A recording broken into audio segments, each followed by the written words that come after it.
We serve a mighty God. Matthieu 28, au verset 16. Chaque jour, je remercie le Seigneur de m'avoir sauvé. Plus Dieu vous ouvre les yeux, plus vous êtes reconnaissant. Je ne comprends pas les gens qui sont chrétiens depuis des années et sont dans la routine et sont lasses. Mais plus on passe de temps avec lui, plus on l'apprécie. Alléluia. Chaque jour, merci de m'avoir sauvé. Merci de m'avoir touché. Et surtout, merci de m'avoir sauvé si jeune. Tu m'as épargné bien de regrets. Pour tous les jeunes qui sont là, tous vos amis vous disent, oui, mais tu es jeune. Justement, tu es jeune. Construis ta vie dans le Seigneur. Oui, mais tu es jeune. Après, quand tu seras vieux et que tu auras tout gâché. Non, c'est maintenant que tu es jeune. Construis ta vie dans le Seigneur pour vivre une vie de gloire. Et tu vas regarder en arrière, tu vas dire, fou, merci Seigneur. Dites merci Seigneur. Merci Seigneur. Je sais que certains sont jeunes, mais sont comme des vieux.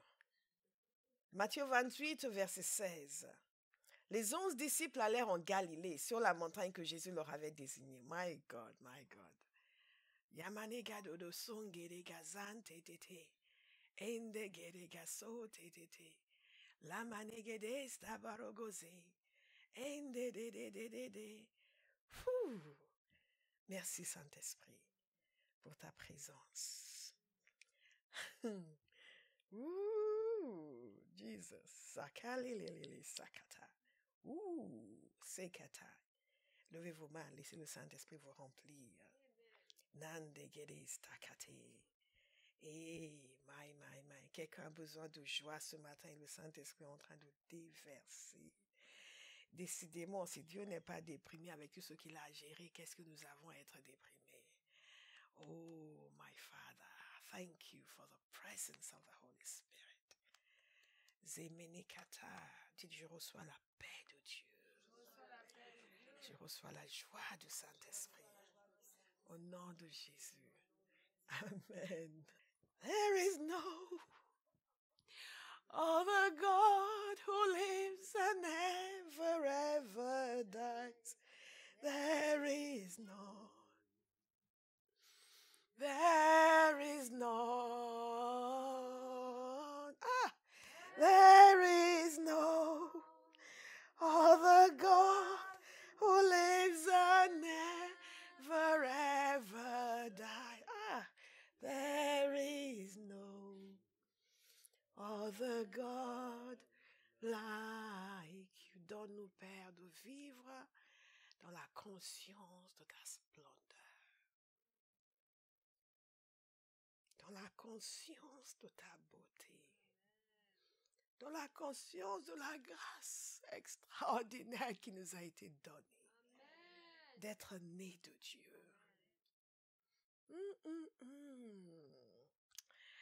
Quand ils le virent,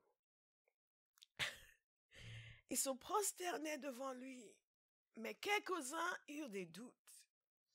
Jésus s'approcha et leur dit, tout pouvoir m'a été donné dans le ciel et sur la terre. Allez, faites de toutes les nations des disciples, baptisez-les au nom du Père, du Fils et du Saint-Esprit. Et enseignez-leur à mettre en pratique tout ce que je vous ai prescrit. Et moi, je suis avec vous tous les jours jusqu'à la fin du monde. Nous avons vu que nous avons un mandat de Christ, et c'est de faire des disciples. Que faire des disciples présuppose être soi-même un disciple. Nous nous sommes attardés longuement sur la nécessité du discipulat. Et nous avons commencé à voir le processus du discipulat. Ce que Jésus nous a dit en quittant la terre, c'est que nous devons être des disciples et que nous devons faire des disciples. Nous devons être des disciples et nous devons faire des disciples. En réalité, c'est en cela que se résume la vie du chrétien. Un disciple qui fait des disciples. Et si je ne suis ni un disciple, ni quelqu'un qui fait des disciples, je ne suis pas en train de vivre la vie que Jésus m'a demandé de vivre. c'est vraiment important de comprendre. Une seule chose compte. Et c'est de faire ce que Jésus a dit de faire. Si vous pouvez éteindre ou détourner cet engin de mon visage, merci. C'est de faire ce que Jésus nous a dit de faire. Il y a un changement qui doit venir dans l'Église parce que nous nous sommes écartés du mandat de Christ. Notre mandat est devenu le mandat de l'autosatisfaction et non pas le mandat de la satisfaction des plaisirs de Dieu. Et je veux savoir s'il y a quelqu'un à Bauhaus qui veut changer. Amen. Nous avons regardé le disciple et nous avons vu que le disciple, c'est quelqu'un qui veut devenir comme Christ. Amen. Et qui veut propager les enseignements de Christ. Amen. Et qui veut le glorifier avec sa vie. Amen. Je ne sais pas si c'est quelqu'un, c'est vous. Est-ce que c'est vous? C'est vraiment vous? Nous avons parlé de la nécessité d'avoir un fondement. Et donc, nous avons compris qu'il y a un fondement à cela. Et ce fondement, c'est la révélation du Christ que nous avons au départ lorsque nous recevons le salut. La révélation en continu du Père et la communion du Saint-Esprit. Et il y a un processus de discipulat. Ce processus est un processus de renouvellement de l'intelligence. Absolument indispensable. Le renouvellement de l'intelligence, et j'en ai parlé longuement, c'est un processus de prière. Mais pas n'importe quel type de prière. Des prières qui consistent à demander les transformations nécessaires dans nos vies. Parce que être un disciple, ce n'est pas s'obliger à faire ce que Jésus veut faire. C'est apprendre à obéir. Et c'est être transformé à l'intérieur. Pour que nos désirs correspondent à ses désirs. Alléluia. Que nos désirs correspondent à ses désirs. Isn't God good? Le renouvellement de l'intelligence qui inclut la soumission à la parole de Dieu. Mais il y a un autre point qui est très important. Aïe, thank you, Jesus. Et j'avais commencé à l'évoquer aussi. Regardez avec moi dans Colossiens chapitre 1, verset 28. Dans Colossiens chapitre 1, verset 28, j'ai 6 points à vous donner. Je pense que je vais évoquer 3 aujourd'hui. Dans Colossiens chapitre 1, verset 28, il nous a dit ceci. Je lis la version de Sommer. C'est lui Christ que nous annonçons, en avertissant et en enseignant tout être humain en toute sagesse, afin de faire paraître devant Dieu tout homme parvenu à l'état d'adulte dans son union avec Christ. Voici pourquoi je travaille et je combats par la force de Christ qui agit puissamment en moi. L'apôtre Paul est en train de nous dire, voilà ce à quoi je me consacre. Et j'y consacre toutes mes énergies, tous mes efforts. J'ai un objectif. Mon objectif, c'est de pouvoir amener l'enseignement et l'avertissement nécessaire à chaque individu pour l'aider à grandir, pour qu'il devienne adulte et que je puisse le présenter à Christ adulte, dans son union avec Christ, étant parvenu à la maturité spirituelle. Et donc nous comprenons, quand nous lisons les épîtres de Paul, nous comprenons qu'il prenait cette tâche très au sérieux. Le fait d'enseigner et d'avertir. Et il a envoyé un message à son fils spirituel Timothée, en l'exhortant aussi à enseigner, en l'exhortant aussi à reprendre les personnes pour les aider à avancer spirituellement. Et ça, c'est une partie essentielle du discipulat. Se soumettre pour être enseigné et pour être corrigé, pour être averti, pour être repris. S'il n'y a personne dans votre vie spirituelle à qui vous avez cédé l'autorité pour vous reprendre et vous exhorter, vous n'êtes pas un disciple. Alléluia. Et c'est fondamental de le savoir, c'est intrinsèque à la nature du discipulat. que de suivre et de se laisser conduire et de se laisser enseigner. Et repris et corrigé. Alléluia. Mais c'est ton choix. Parce que, surtout dans notre génération, c'est une décision que vous allez devoir prendre sciemment. Une décision que vous allez devoir prendre. Parce que le monde et même l'Église vous offrent beaucoup de possibilités. Et ce n'est pas toujours un hasard si le jour où vous faites avertir, vous rencontrez quelqu'un qui vous invite ailleurs. Ce n'est pas toujours un hasard. Il y a un processus de façonnage que Dieu doit opérer en nous. Aucun d'entre nous n'est tel qu'il devrait être. Dieu est en train de nous, il nous fait entrer dans son usine de traitement. Et d'étape en étape, il nous traite. Et il utilise les êtres humains comme ses agents de traitement. Est-ce que vous me suivez?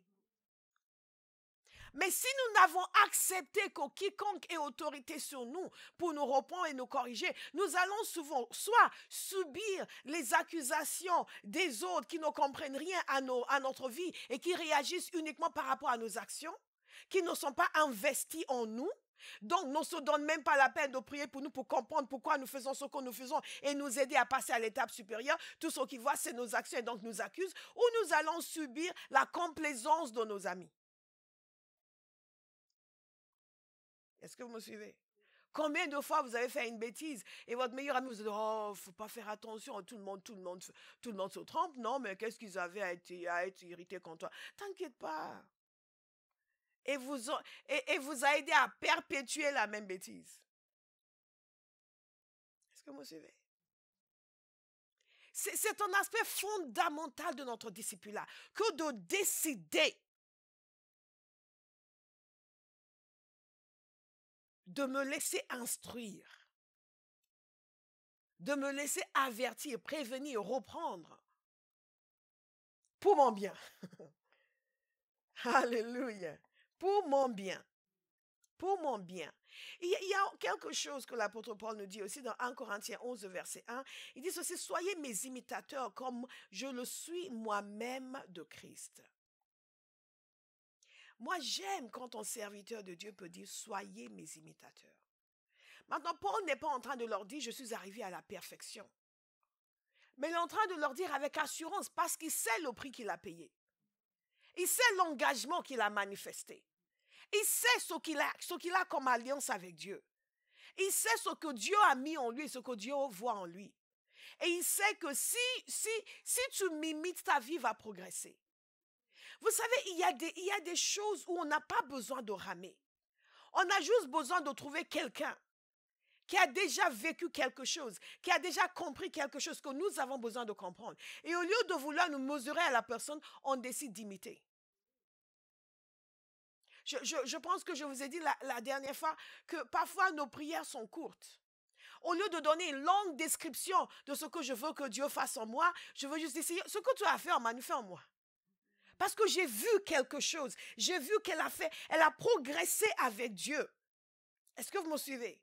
Elle a un vécu avec Dieu. Elle a une expérience avec Dieu. Elle a des résultats que je n'ai pas. Donc, je décide d'imiter.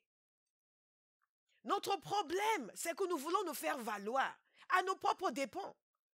Nous essayons de faire comme si, oui, mais qu'est-ce que... Oui, Evans, oui, c'est vrai, mais moi aussi, hein, tu sais. Je ne sais pas ce que les gens font en secret. On ne sait pas. Si on savait, on saura que tu passes ton temps à dormir au lieu de prier. Il y a des gens qui vous disent, quand vous voyez des gens comme ça, sachez qu'ils ne font rien d'autre en secret que dormir. Parce que ce que nous faisons en secret est manifesté. Est manifesté. Alléluia. C'est manifesté. Mais notre génération a besoin de plus d'humilité. Nous n'avons pas besoin d'attendre que la vie nous corrige avant de nous soumettre, pour être enseigné, pour être conduit, avant de dire je vais imiter la grâce que je vois dans cette vie. Mais nous pensons que nous perdons quelque chose quand nous faisons cela. Au contraire, nous gagnons. Parce que Dieu voit et dit wow. Et c'est clair pour lui de toute façon ce que nous voulons. Mais à d'autres moments, ce n'est pas très clair. Ah, Seigneur, fais ça en moi, fais ça en moi. Il nous dit ce qu'il faut et on ne le fait pas. Moi, je vais progresser. Je vais progresser. Moi, il y a des prières que je fais qui ne sont pas très longues. Si je devais les énumérer, mes prières seront très longues. Je dis, Seigneur, un tel, ce que tu l'as fait, on lui fait en moi.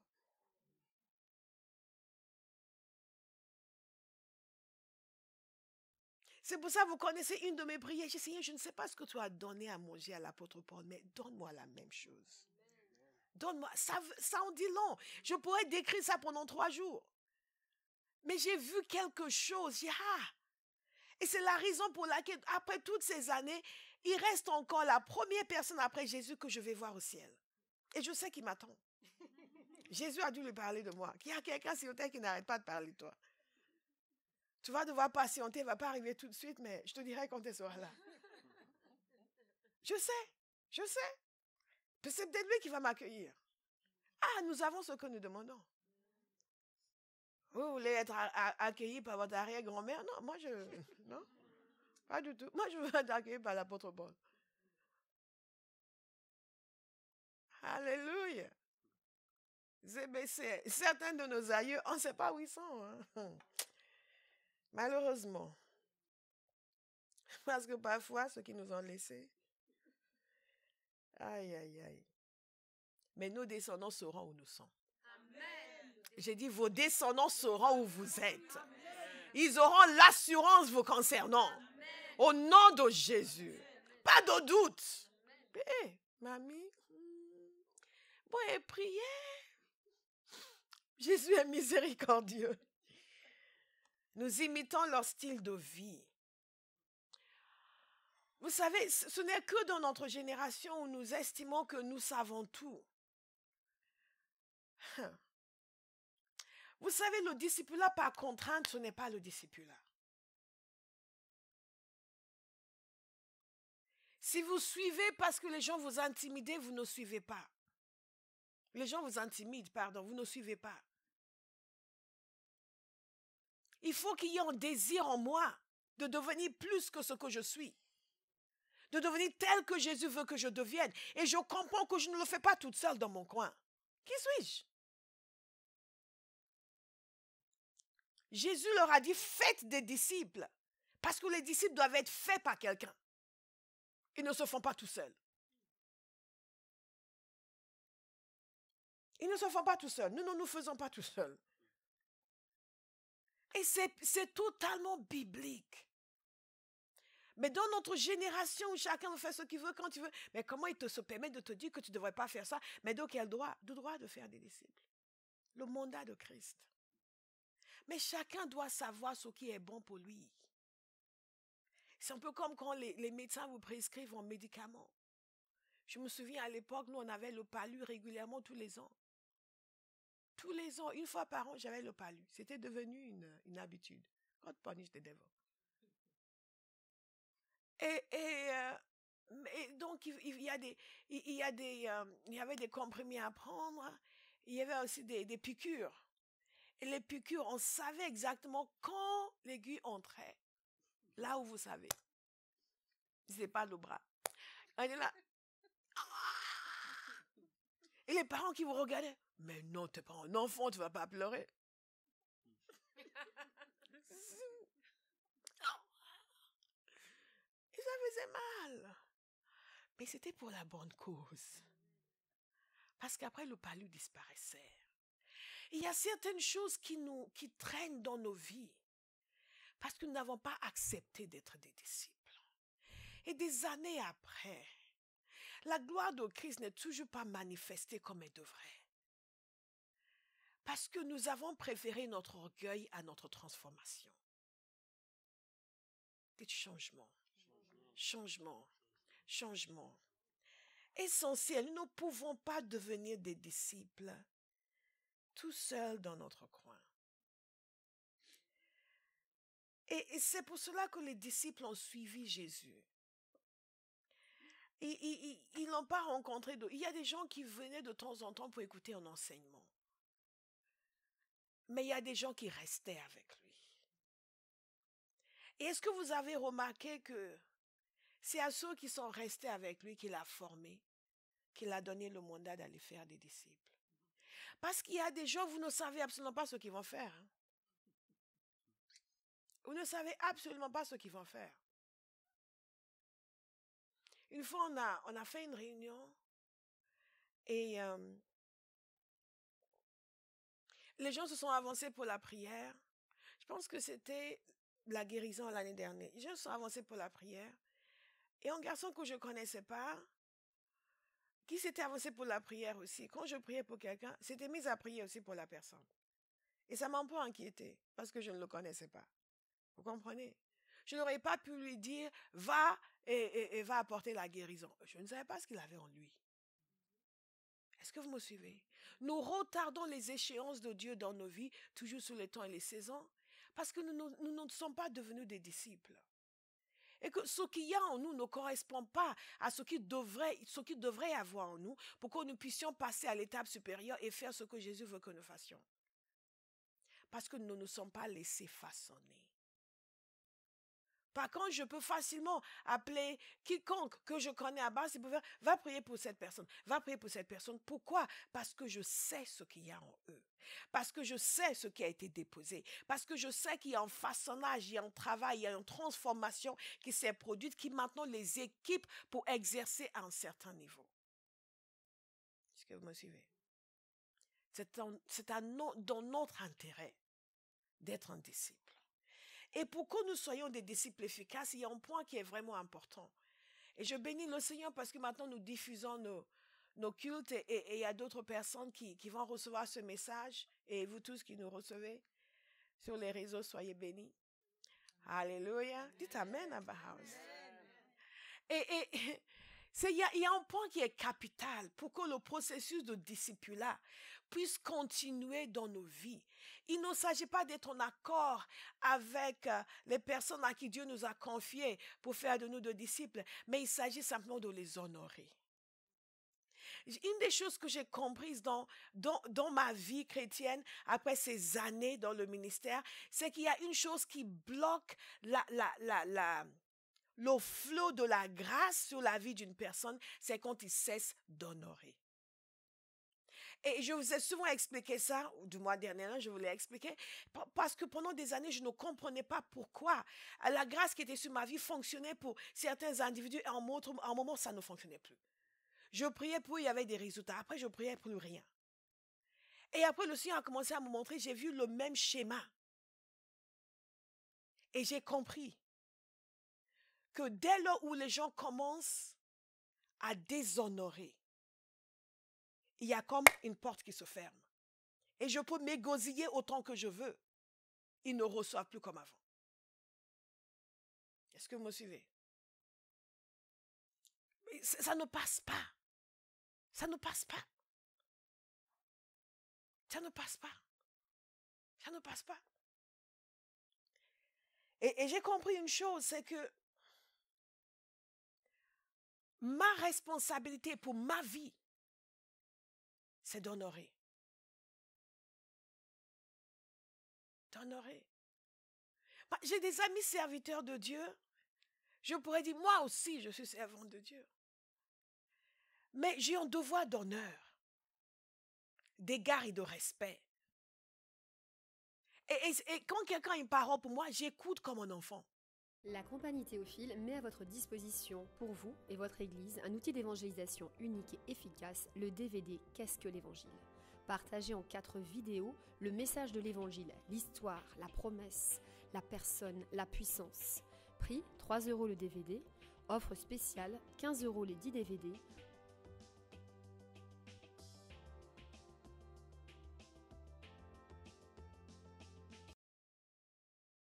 Évidemment, tout doit être discerné. Alléluia. Quelqu'un vient me dire, Dieu te dit, tu n'aurais pas dû venir à Paris. Il faut partir en Chine de magie. Merci, serviteur de Dieu. Merci beaucoup. Je n'ai pas dit, quoi? C'est faux. Tu es un faux prophète. Non. Je me dis, bon, peut-être qu'il n'a pas bien dormi hier.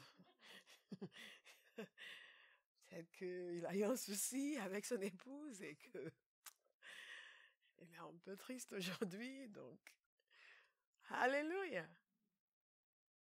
Nous pouvons honorer les gens. Nous sommes une génération désagréable. Nous sommes désagréables avec les gens qui nous bénissent. Et après, nous revenons pour plus de bénédictions. Est-ce que vous me suivez? Nous voulons être des disciples. Nous voulons discerner et honorer et écouter. Quand vous êtes avec, même si c'est votre mentor, même pas le pasteur, votre mentor, vous êtes avec quelqu'un qui a le soin de votre vie et de votre âme. Quelqu'un qui sait quelque chose. Et sa vie démontre le fait qu'il sait quelque chose que vous ne savez pas. Nous parlions hier du comportement de la conduite. Une des erreurs que les gens font, c'est qu'ils parlent trop, ils donnent leur avis. Quand vous devriez être en train de poser des questions, vous donnez votre avis. Parce que nous sommes une nation, nous aimons parler, nous aimons nous exprimer. Et c'est bien. Mais il y a des moments, moi j'ai déjà fait des réunions, les gens étaient touchés puissamment, les gens venaient après me donner leur opinion sur ceci, sur tel verset, sur tel passage, sur tel ceci, et j'étais là, wow, amazing. Et j'ai béni le Seigneur pour leur révélation, j'étais béni. Mais s'ils étaient venus me poser des questions, ils auraient appris encore plus. Est-ce que vous me suivez? Maintenant, quand la révélation concerne le message qui a été prêché, oui, ça pour moi c'est encore plus une bénédiction parce que je vois qu'ils ont reçu quelque chose. Mais quand c'est quelque chose d'autre que eux ont reçu quelque part, et parfois c'est... Mais ils cherchaient quelqu'un à qui le partager. Et ils m'ont trouvé. Ils sautent sur moi. Ah oui, moi, pasteur, vraiment, Dieu vous utilise. Hein? Et tout de suite, ils commencent à me raconter leurs révélations, leurs soucis. Vous êtes là, amen. Et vous êtes là, l'Esprit de Dieu dit n'importe quoi. Enfin, il ne le dit pas comme ça. Mais... Et vous êtes là, vous êtes poli, donc vous ne dites rien. Et ils s'en vont contents, satisfaits. Oh, pendant que vous leur parlez, vous êtes déjà en train de voir des choses que vous aurez pu partager si c'était donné la peine de poser des questions. Une des choses que j'aime faire, c'est poser des questions. Quand je suis avec d'autres serviteurs de Dieu, je suis tout le temps en train de poser des questions. Vous aurez l'impression que nous, on ne fait rien. Et que moi, je ne sais rien. Parce que je sais déjà ce que je sais. Mais je veux savoir plus. Je veux savoir ce qu'ils savent dont j'ai besoin pour ma vie. Alléluia. Nous devenons des véritables disciples quand nous savons honorer les gens qui ont une grâce, qui déversent quelque chose dans nos vies et que nous savons les traiter avec ce respect et puiser le maximum. Puisons le maximum. Arrêtons de parler. Posons des questions. Arrêtons de donner nos opinions partout. Essayons d'apprendre. Et quand nous avons fini de donner nos opinions sur tout et parler, et parfois nous sommes même dans des conversations qui ne nous concernent pas. Nous étions quelque part hier, j'ai entendu Béatrice faire une remarque. Je dis, mais c'est quoi ça? Non, mais la dame dit, mais en quoi ça te regarde, ce qu'elle disait? Pourquoi tu écoutais sa conversation au point de réagir? Nous, on est venus ici pour quelque chose. Et tu es déjà en train d'écouter une autre conversation. Est-ce que vous me suivez? Vous savez, c'est important pour nous d'être focalisés. Qu'est-ce que tu veux accomplir avec ta vie? Tu veux que Jésus soit glorifié? Deviens un disciple. Et Jésus l'a dit clairement que c'est comme ça que le Père est glorifié. Quand nous devenons des disciples. God is good. Le deuxième point que je vais vous donner aujourd'hui, c'est, et ce point me touche beaucoup, et c'est lié au renouvellement de l'intelligence. Mais c'est ceci, notez-le. Le processus de discipulat implique un choix de me former pour gérer toutes les affaires de la vie conformément à la pensée du royaume de Dieu. Je m'explique. Il y a un système dans le royaume de Dieu. Il y a un système dans le monde. Nous sommes dans le monde, mais nous ne sommes pas du monde. Un disciple de Christ, c'est quelqu'un qui gère toutes les situations de sa vie selon le système du royaume de Dieu. Et c'est pour cela que je vous dis que c'est lié au renouvellement de l'intelligence, parce que pour le faire, il faut une intelligence renouvelée. Il faut une intelligence renouvelée.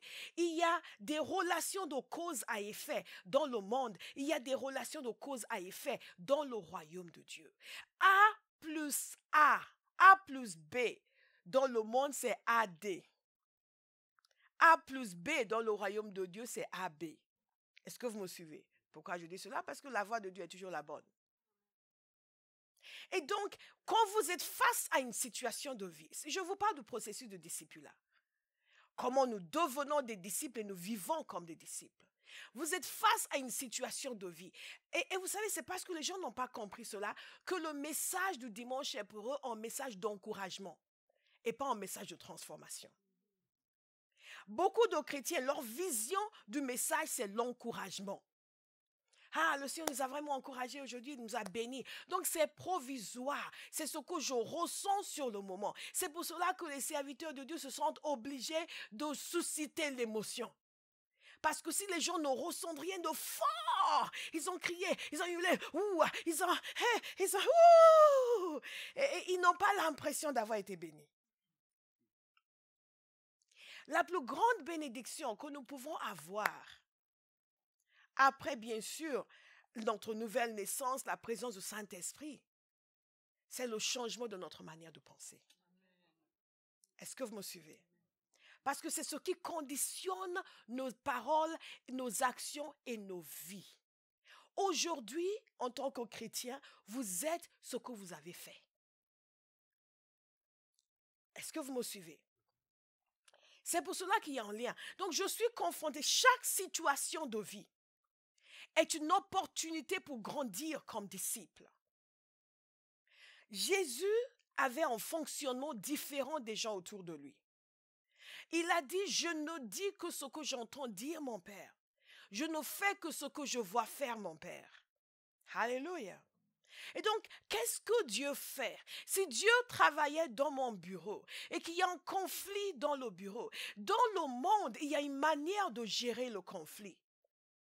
Dans le système du royaume de Dieu, il y a une manière différente de gérer le conflit. Donc, si je suis un disciple et je suis en train de devenir un disciple, à chaque situation de vie, je dois décider.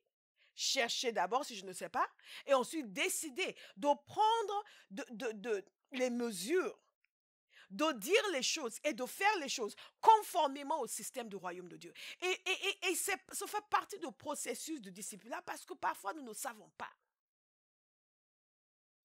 Et nous sommes là, C'est pour cela qu'il y a des années de cela aux États-Unis, il y avait des gens qui avaient un bracelet WWJD. What would Jesus do? Pour se rappeler constamment en chaque circonstance qu'il faut agir comme Jésus aurait agi. Donc, ils doivent se demander qu'est-ce que Jésus fera dans cette situation. C'était leur expression de cette tentative de discipulat. Mais maintenant, bracelet ou pas, dès lors où le choix est fait, je dois comprendre. Je regarde ma fille ici, je pense à son témoignage du fait qu'avant sa conversion, elle était terrifiante. Qu'un grand gaillard lui a dit qu'il avait peur d'elle. Comment pouvez-vous avoir peur d'un petit bout de femme? Mais c'est à ce point qu'elle faisait peur. Ses réactions étaient différentes. Et convertie, ses réactions ont changé. Ça, c'est le discipulat qui est engagé. Elle vous dira certainement qu'il y a encore des changements à apporter. N'est-ce pas? Donc, n'allez pas dire si vous la voyez se vexer. Mais pasteur a dit que tu as changé. Wow, on va devoir dire à pasteur d'enlever cette partie du message, sœur. Nous sommes en voie de transformation. Amen. Alléluia. Mais c'est juste une illustration pour vous dire que maintenant, quand la même situation se produit que ce qui se produisait avant, ce n'est pas simplement le fait que j'ai été changé à l'intérieur, je n'ai plus la même réaction. C'est que moi-même, je décide de réagir différemment. Vous pouvez assister à un séminaire sur le mariage et on vous dit, prenez-vous par la main, regardez-vous dans les yeux, dites, ah, tu es la personne la plus précieuse à part Jésus. Et on fait tout ça et on dit tout ça et c'est merveilleux. Et le temps du séminaire. Et donc le lendemain, on rentre à la maison et le soir, monsieur rentre et dit, bon, où est mon repas? Il dit, comment ça? Tu as travaillé, j'ai travaillé. Tu es rentré à 18h, je suis rentré à 18h05. Donc, les 5 minutes que tu m'as précédé te suffisaient pour commencer à cuisiner. Logiquement, c'est vrai. Il y a une logique, les 5 minutes permettent d'entrer dans la cuisine et de mettre le réchaud ou la plaque ou qu'importe. Mais est-ce que ça correspond au fonctionnement sur le système du royaume? Et donc, monsieur dit, tu n'as pas appris la soumission. C'est pour cela, je te connais. C'est la raison pour laquelle, la première fois que je t'ai rencontré, je t'ai posé la question. Qu'est-ce que tu penses de la soumission? Et tu m'as dit que tu étais en faveur. Tu t'es marié avec moi sous de faux prétextes. Tu n'es pas une chrétienne. Tu as menti. Ils viennent dans le séminaire sur le mariage. Ils viennent de se regarder dans les yeux pour dire, oh, il n'y a que Jésus qui compte le plus pour moi que toi. Qu'est-ce qui se passe? Ils n'ont pas appris à être des disciples, à gérer chaque situation de la vie selon le système du royaume de Dieu. Chacun devait se reprendre pour dire, madame qui estime qu'il avait 5 minutes pour aller dans la cuisine, avant elle, pouvait le penser, mais dire, je suis un disciple. Je ne vais pas hausser le ton. Je ne vais pas réagir mal. Maintenant, cela dépend de l'accord que vous avez. Si vous avez un accord comme quoi c'est madame qui cuisine, il y a des gens qui vont se vexer que c'est madame qui doit toujours cuisiner. Où est-ce que c'est marqué? Mais mesdames, cuisinez, hein? Cuisinez. Vous vous souvenez de mes enfants, là? Madame ne savait pas cuisiner, c'est monsieur qui cuisinait. Je lui ai dit, tu vois, elle ne sait pas cuisiner. Il ne faut pas lui faire des histoires après. Tu l'épouses comme ça. Tu acceptes de cuisiner, faites. Il ne faut pas que tes amis viennent maintenant et disent, c'est toi qui cuisines ici, ta femme ne fait jamais rien. Bon, elle va faire autre chose. Elle va s'occuper de la voiture. Elle va changer le moteur de la voiture. Mais qu'importe. Est-ce que vous me suivez? Mais à elle, je lui dis, hey, ma chérie, va apprendre à cuisiner. On veut la paix, n'est-ce pas? Mais quel que soit l'arrangement que vous avez, le tout, c'est le respect. C'est se rappeler que nous sommes des disciples. Et que même si l'autre partie a tort, s'il ne se comporte pas comme un disciple, moi je peux me comporter comme un disciple. Parce que dans le régime du royaume de Dieu, ce n'est pas en nous criant dessus que nous réglons les problèmes. Alléluia. Ce n'est pas en nous insultant que nous réglons les problèmes.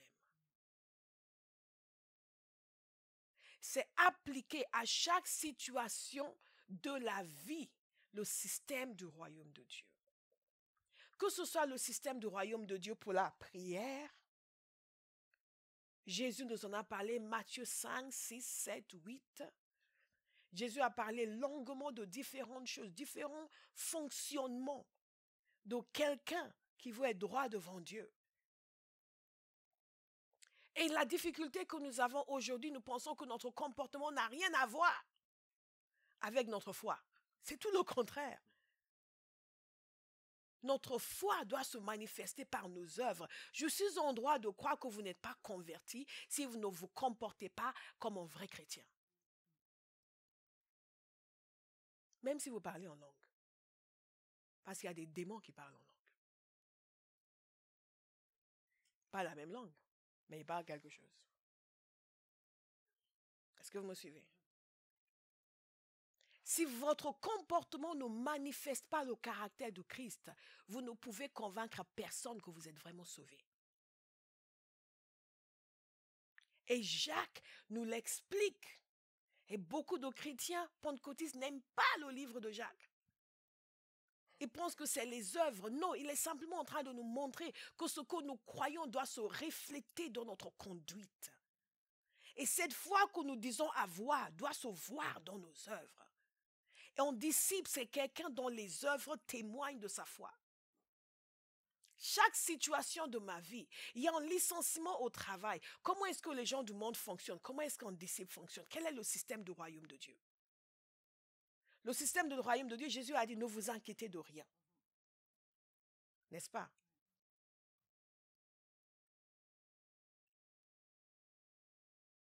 Vous n'êtes pas censé vous inquiéter. Il a dit, regardez, même les oiseaux, Dieu s'en occupe. L'Église, Dieu s'en occupe. N'ayez pas d'inquiétude sur ce que vous allez manger, ce dont vous allez vêtir. Qu'est-ce qui se passe? Je deviens un disciple quand je commence à appliquer les enseignements de Jésus. Chaque situation de ma vie, que dit la parole de Dieu? Pas juste qu'est-ce que je ressens. Je ne suis pas la victime de mes sentiments.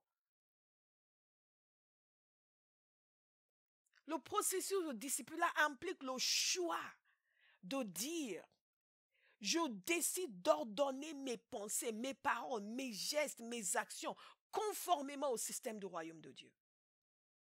De ne pas s'inquiéter. Et les gens vous disent, oui, mais tu te rends compte? Pasteur a dit de ne pas s'inquiéter. Mais est-ce que vous savez tous les problèmes que je n'ai pas moi qui l'a dit, c'est Jésus qui l'a dit. C'est Jésus qui l'a dit. Et Jésus savait tout ce à quoi nous allions être confrontés. Il savait tout. Il savait absolument tout. Il nous a aussi dit comment, en tant que disciples, nous devons gérer notre argent. Il a dit qu'il faut donner.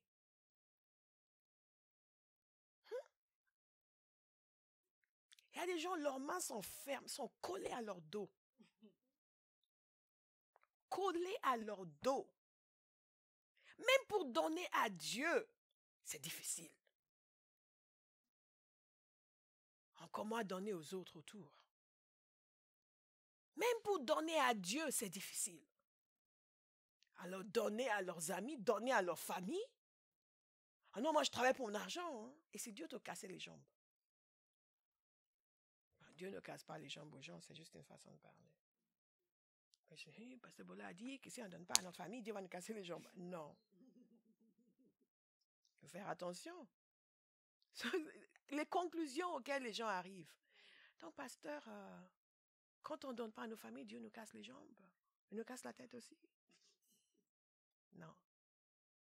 Simplement que nous comprenions que notre comportement, notre application des lois du royaume, notre application des principes du royaume de Dieu est essentielle au discipulat. Comment dire, surmonter les défis à la manière de Dieu. Qu'est-ce qui se passe quand un disciple, un chrétien est confronté à un défi? Ils vous ont menacé, il y a un problème, il y a quelque chose. Quand les disciples étaient menacés, ils étaient plus que menacés, ils étaient même arrêtés. Qu'est-ce qu'ils ont fait? Ils sont allés se plaindre, ils sont allés partout dire à tout le monde, ils ont appelé toute la ville, ils ont envoyé des textos dans tout Jérusalem, ils sont allés sur WhatsApp, ils ont dit mais qu'est-ce que c'est que ça? Ils ont constitué un groupe pour se plaindre, ils ont fait une pétition contre les pharisiens parce qu'ils les ont mis en prison. N'est-ce pas? Ils sont allés prier. Ils sont allés prier. Ils sont allés prier. Et nous savons qu'ils ont fait la bonne chose. À cause de la réaction que Dieu a, à cause de la réaction du Saint-Esprit. Il a fait trembler la pièce. Oh Seigneur, fais-le encore. Amen. Sabaragadeh takata. Kakena manakata. Ah, il faut que ça nous arrive. Et là, il nous fait trembler, mais il faut qu'il fasse trembler la pièce. Qu'il fasse trembler le bâtiment. Je vous dis, nous sommes... il y a des choses, vous pouvez les sentir. Une action de Dieu qui va confondre notre génération. Amen.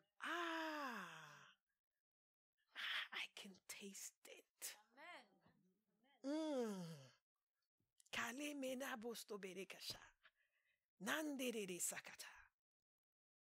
Fais-le encore, Seigneur. Ils sont allés prier. C'est le système du royaume de Dieu. Quel est le système de Dieu pour régler les problèmes? La prière. Quelqu'un est-il affligé? Qui prie.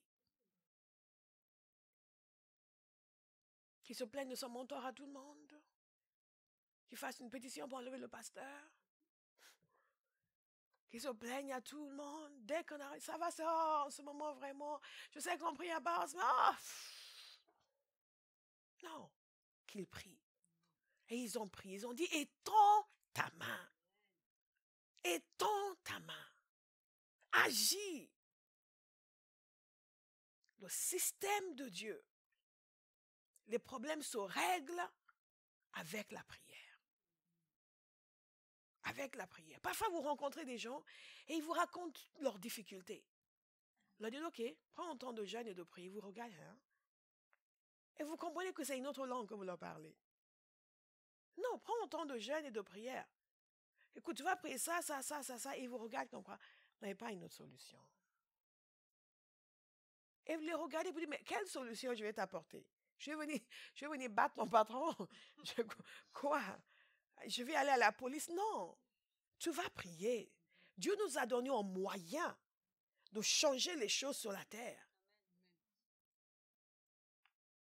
Tu vas prier. Nous sommes des disciples. Nous gérons nos vies conformément au système du royaume de Dieu.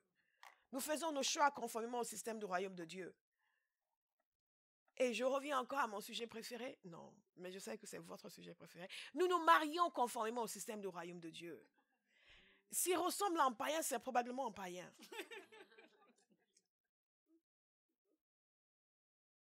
Est-ce que vous me suivez? C'est fondamental. Si nous sommes des disciples, il y a des choses qui ne se mélangent pas.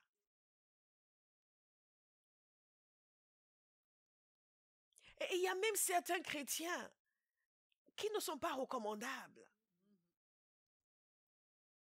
Vous voulez vous marier avec quelqu'un? Allez sur sa page Facebook.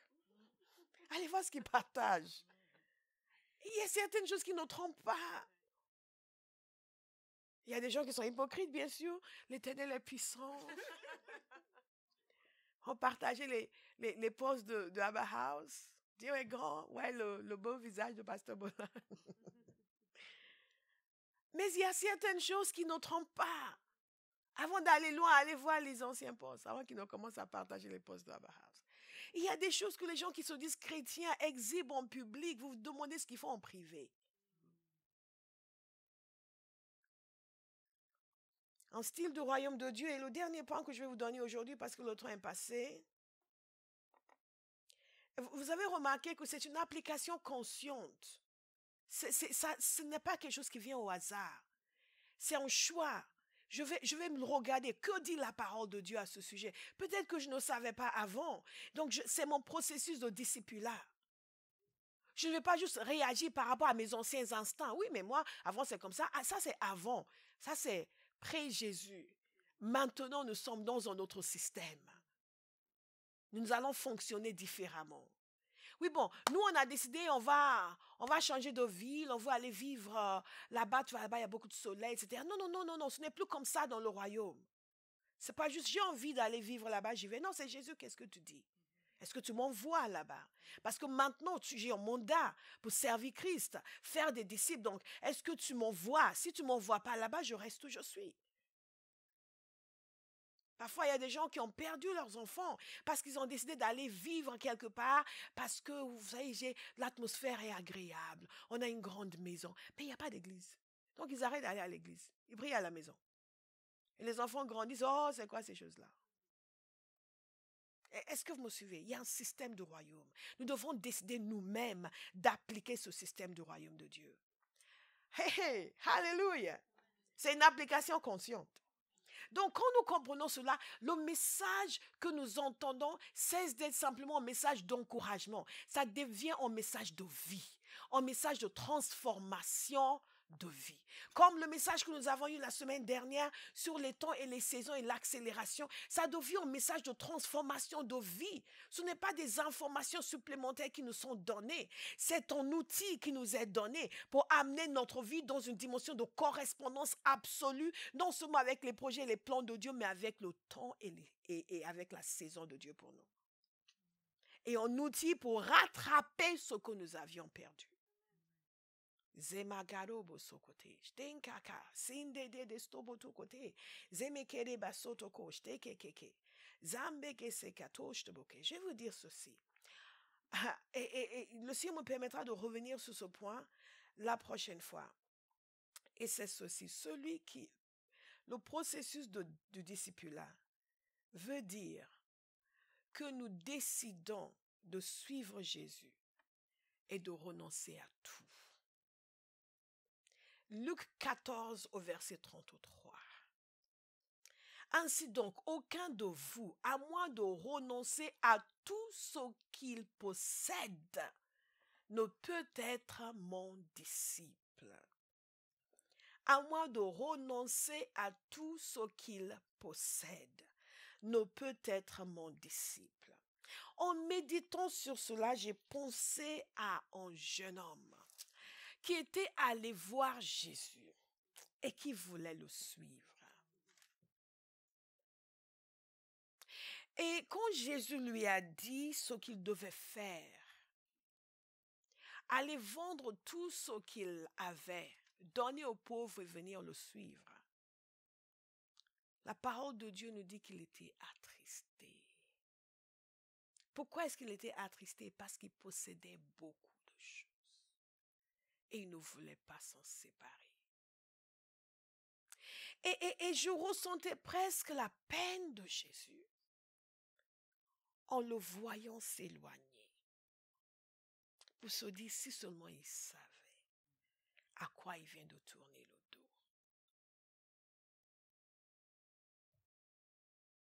Et nous pouvons lire l'histoire de ce jeune homme et dire, oh, il est bête. Et ne pas nous poser des questions nous-mêmes. Et nous demander qu'est-ce que nous possédons qui nous empêche de tout donner à Jésus. Parce qu'il n'y a aucun d'entre nous qui a les mains vides. Nous possédons tous quelque chose. Nous possédons tous quelque chose. Et quand Jésus a appelé ses disciples, la parole de Dieu nous dit, ceux qui sont devenus les apôtres, qu'ils ont tout abandonné, ils l'ont suivi. Certains ont abandonné leur business, certains ont abandonné leur famille, et ils l'ont suivi. Dites-moi, est-ce que c'est le même Jésus que nous avons reçu? C'est une question. C'est le même Jésus que nous avons reçu. Qu'est-ce qui fait en sorte que certains étaient capables de tout abandonner pour lui et nous non? La Compagnie Théophile met à votre disposition, pour vous et votre Église, un outil d'évangélisation unique et efficace, le DVD Qu'est-ce que l'Évangile? Partagé en 4 vidéos, le message de l'Évangile, l'histoire, la promesse, la personne, la puissance.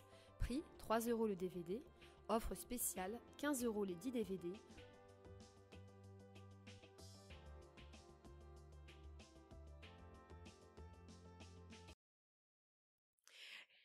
Et Jésus a dû regarder ce jeune homme et dire, ah, le pauvre, si seulement il savait. Et vous savez, quand vous méditez sur ça, vous avez envie d'aller le secouer.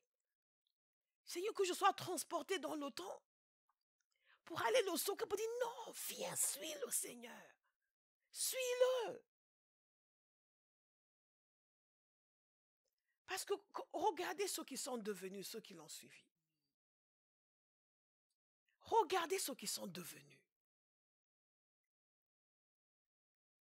Et ce jeune homme, on se souvient juste de lui pour dire, il a tout raté. Mais regardez ce que Pierre est devenu. Regardez ce que Jacques est devenu. Même l'apôtre Paul qui ne l'avait pas connu de son vivant, comme nous. Il l'a rencontré et il l'a suivi. Il a laissé sa réputation. Il y a des gens qui ne veulent pas se prononcer pour Jésus parce qu'ils ont tel poste. Ils ont tel poste. God punish the devil. Hey, l'apôtre Paul a renoncé à toute sa gloire, à tout son héritage et il l'a suivi. Regardez ce qu'il est devenu. Pensez-y, qu'est-ce que nous allons devenir? Si nous le mettons lui en premier et nous renonçons à tout le reste pour le suivre.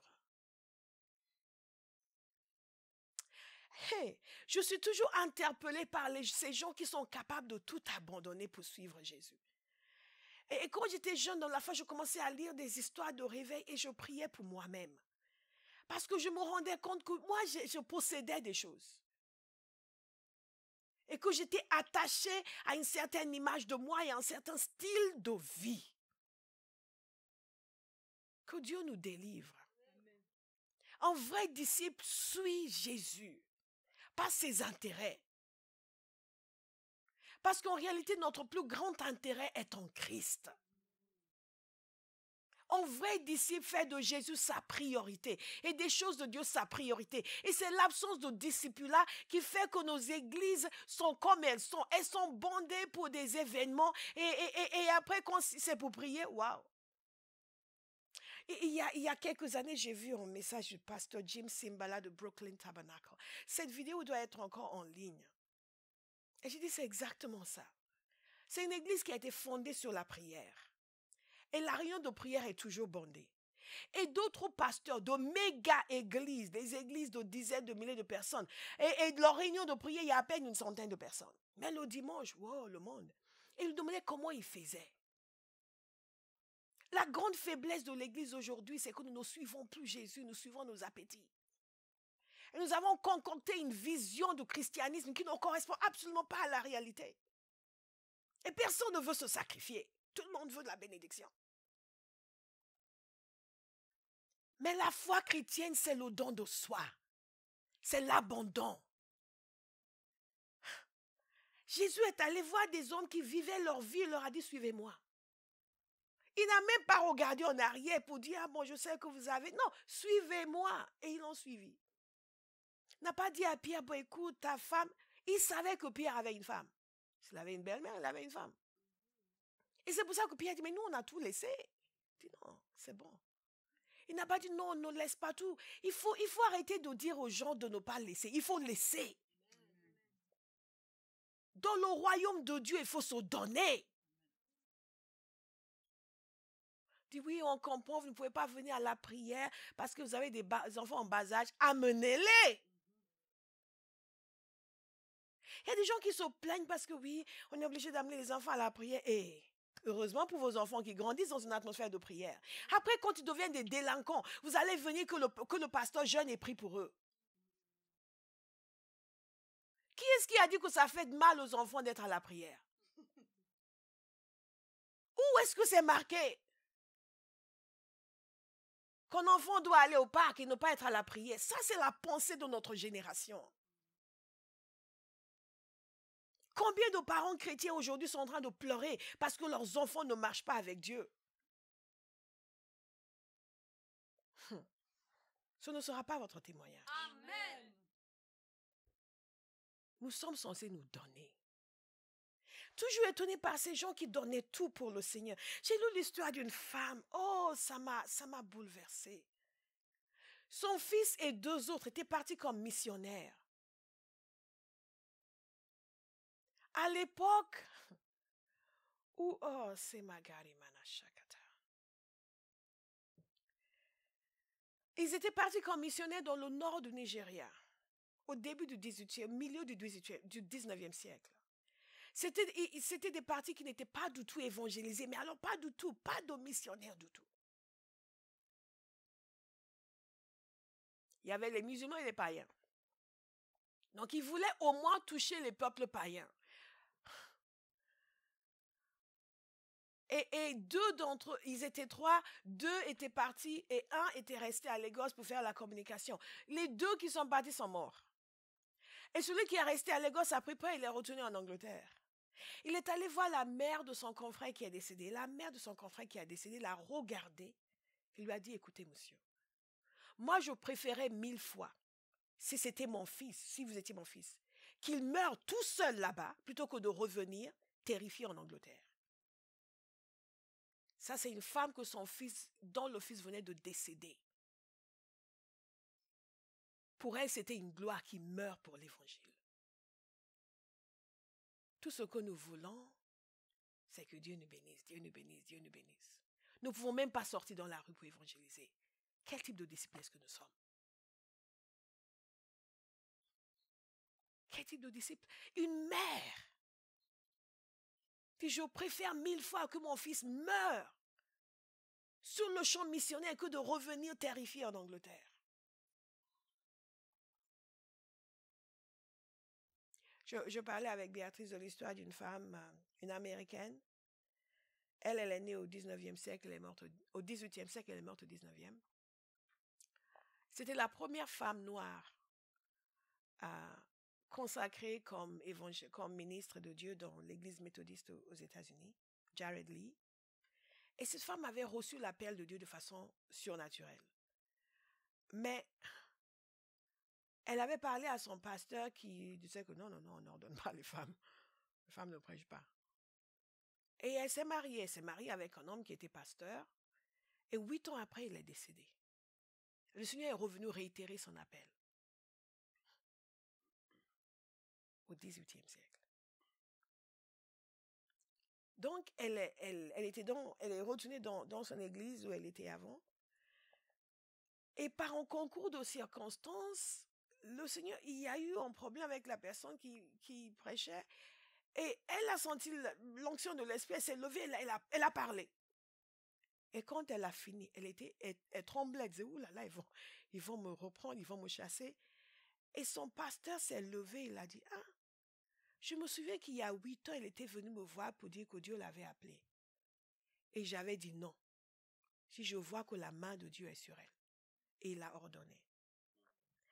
Elle a sillonné toute la région, tous les États-Unis en prêchant l'évangile. Écoutez, cette femme avait 2 enfants. En 4 ans de voyage, elle a fait plus de 200 et quelques kilomètres à pied. Vous suivez? Ça, c'est ce qu'elle a fait à pied. Ensuite, le reste, elle a fait dans le transport de l'époque. Parfois, elle faisait 15 kilomètres pour aller quelque part pour prêcher.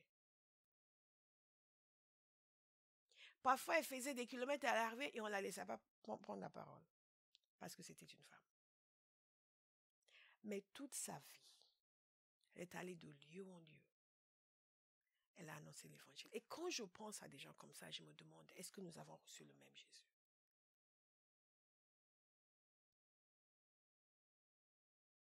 Dans le livre que je suis en train de terminer sur le feu de Dieu, je parle de l'histoire d'un homme qui s'appelait Thomas Birch Freeman. Son père était africain. Et lui, il est né aussi au 19e siècle. Son père était africain et sa mère était blanche. Mais on sait très peu de choses sur son père. Mais il est né en Angleterre, il a grandi en Angleterre. Il se considérait comme un Anglais normal, bien sûr. Et il était méthodiste aussi. Ils allaient envoyer des missionnaires. Le premier missionnaire est resté 6 mois et est mort. Ensuite, ils ont envoyé 2 couples. En quelques semaines, un couple est mort. Le deuxième couple, l'épouse est morte. Il est resté en seul. Et après, ils ont fait un appel pour savoir qui voulait aller.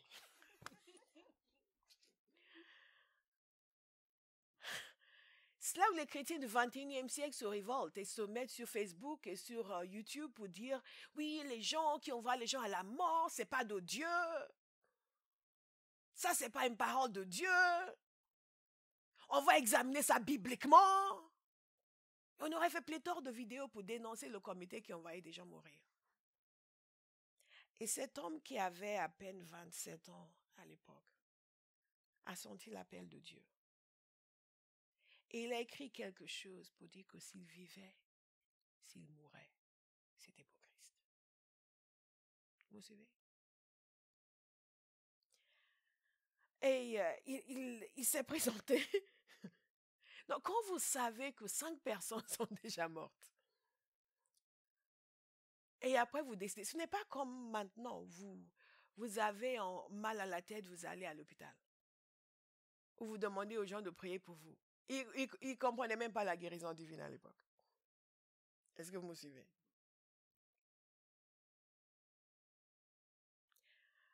Et donc, il s'est présenté, ils ont dit, il fallait qu'il se marie. Il a trouvé une jeune femme très sympathique qui voulait l'épouser. Est-ce que vous auriez épousé un homme comme ça? Toutes ces jeunes femmes qui veulent se marier.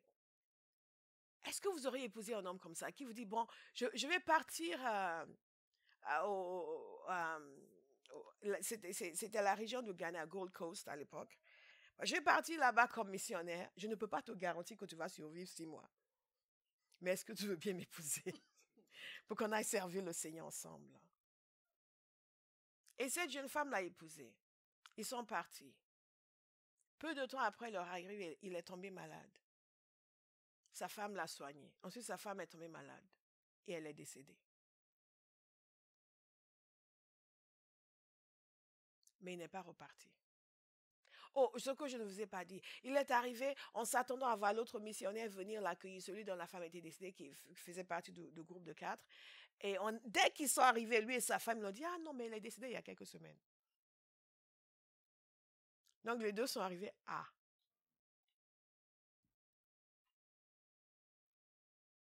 Mais vous savez, il est resté. 2 ans et demi après, quand il est retourné en Angleterre pour ils ont toujours une saison de pause, il avait construit plusieurs églises avec des centaines et des centaines de fidèles. Et il avait fait quelque chose que jusque-là personne n'avait fait. Il a réussi à faire un voyage de plusieurs semaines, pas parce qu'il fallait plusieurs semaines pour le faire, mais parce que c'était un voyage que personne n'avait fait avant lui, qu'aucun blanc n'avait fait, parce qu'il le considérait comme un blanc. Les Africains le considéraient comme un blanc. Il était métis, mais il le considérait comme un blanc. Avant lui, n'avait fait. C'était donc à chaque étape, les gens l'arrêtaient. Et il y a un village où il est resté pendant des semaines pour savoir si le roi voulait le voir. C'était le premier à apporter l'évangile dans le royaume Ashanti. Et c'est un royaume qui fait la moitié de l'Angleterre, qui faisait la moitié de l'Angleterre. C'était le premier à amener l'évangile. Et c'était le premier à mettre les pieds à Kumasi avec l'évangile. Parce qu'il ne s'est pas laissé désarçonner. Il ne s'est pas laissé décourager. C'est ça être un disciple. Et ils ont tout fait pour l'empêcher d'avancer. Le roi envoyait des gens pour l'épier. Ils l'ont retenu dans un village. Pour dire, mais c'est un féticheur blanc. Qu'est-ce qu'il est venu faire ici? Donc, dans le village où il était, à chaque fois, ils mettaient leur fétiche pour dire, on va voir ce qu'il est venu faire ici. Parce qu'ils avaient du mal à croire qu'il était venu pour leur annoncer une bonne nouvelle. Pourquoi faire? Pourquoi faire? Donc, quand nous disons que nous annonçons l'évangile à Paris, les gens sont hostiles. Et alors? Et alors? Si nous ne connaissons pas l'histoire de notre foi, si nous ne connaissons pas ce que des hommes et des femmes ont fait dans des générations précédentes pour annoncer l'évangile, nous continuons à nous encourager dans notre bêtise. Après plusieurs semaines, il a fini par arriver jusqu'au roi des Ashanti. Il a été accueilli avec beaucoup d'extravagance. Il était tout content. Mais c'est à peine s'il a pu voir le roi plus de 2 fois. Il était gardé là. À un moment donné, il ne pouvait pas les laisser sortir parce que sinon, elle allait être témoin de sacrifice humain. À l'époque. Et finalement, il est reparti et on dit de lui que c'est le missionnaire qui est resté le plus longtemps et qui a eu un succès extraordinaire. Mais ça n'a pas bien commencé. Si nous sommes de véritables disciples, nous allons cesser de consulter nos émotions et notre ressenti. Nous allons tout donner à Jésus. Nous allons le suivre même quand ça fait mal. Nous allons le suivre même quand les choses sont difficiles. Nous allons le suivre parce qu'il le mérite. Nous allons le suivre parce qu'il a quitté le ciel. Il est venu jusqu'à nous. Nous allons le suivre parce que celui qui était sans péché a été fait péché pour nous afin que nous devenions justice de Dieu en Christ Jésus. Si nous comprenons le sacrifice de Jésus, nous allons aussi donner nos vies. Dans toute l'histoire de l'Église, et j'aime l'histoire de l'Église, j'ai rarement vu une génération comme la nôtre qui a tellement reçu et qui donne si peu. La moindre chose, nous commençons à nous plaindre. C'est trop pour nous, c'est trop nous demander. Mais est-ce que nous savons que Jésus a souffert réellement pour nous à la croix? Il n'a pas fait semblant de souffrir. Rien que le fait de s'humilier, de prendre la condition humaine. Parfois, je me demande si nous croyons vraiment ce que nous disons croire. J'aime quand Jésus dit dans Luc 14, verset 25, « Si quelqu'un vient à moi sans me préférer à son père, sa mère, sa femme, ses enfants, ses frères et ses sœurs, et même à sa propre vie, il ne peut pas être mon disciple. » Quelque part, nous pensons que nous sommes sous la grâce maintenant, ouais, tout est cool, on fait comme on veut. Jésus a des paroles très fermes parce qu'il sait ce que ça lui coûte. Ça lui a coûté, ça allait lui coûter de faire ce qu'il devait faire pour nous.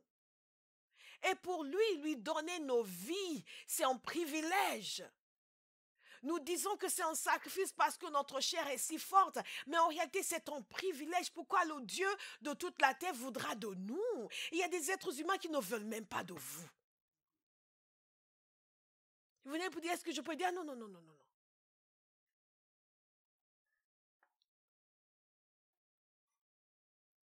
Matthieu 10, 37, celui qui aime son père ou sa mère plus que moi n'est pas digne de moi.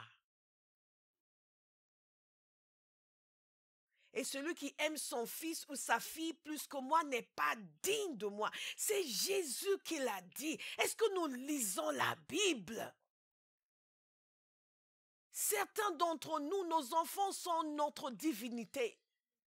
Les enfants d'abord, Jésus après. Et Jésus dit, celui qui aime son fils, sa fille plus que moi n'est pas digne de moi. Si vous mettez vos enfants avant Jésus, vous êtes en train de les proposer à Satan comme des appâts. Parce qu'il va s'acharner sur pour dire, ah, ça c'est son Dieu, je vais le prendre. Et après, oh Seigneur, est-ce que tu peux?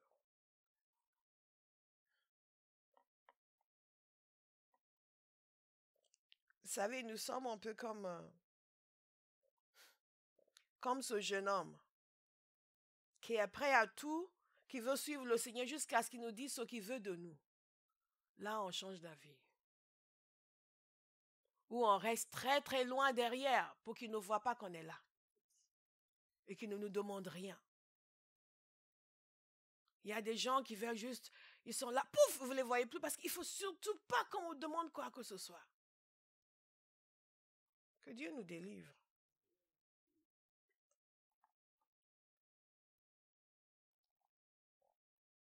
La parole de Dieu nous dit aussi que vous savez, il y a des parties de la parole que nous aimons.